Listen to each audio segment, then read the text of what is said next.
you said it the other day and it bore fruit again today. Cavalier either wins or loses. There's no in-between for this club.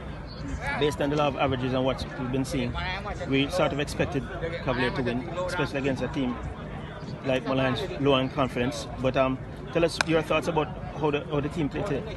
Well, today the team, you could see, was energetic from the word go. They dominated possession easily.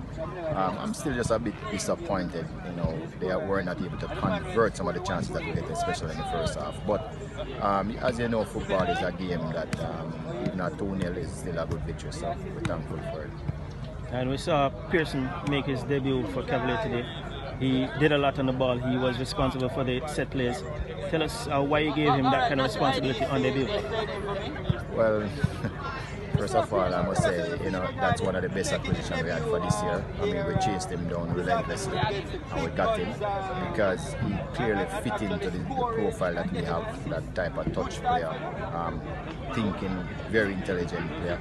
So when we went through training, we were able to find a position that suited him just fine. And as you know, Cavalier is a team that gives youngsters opportunities. So we just gave him his opportunity. He came up chumps for us. A beautiful free kick to get the go-ahead goal on the stroke of halftime. Perfect delivery. That's the kind of thing that we see in Europe. Tell us about what your thoughts on his free kick. Well, yes, I mean, Ming just had the task of just steering that one home with, because of the power and the accuracy of the free kick. So as again, I mean, we always saw that he could do it in training. So when he called for the free kick, we just gave it to him, and the rest is history. And your thoughts on the Panenka penalty?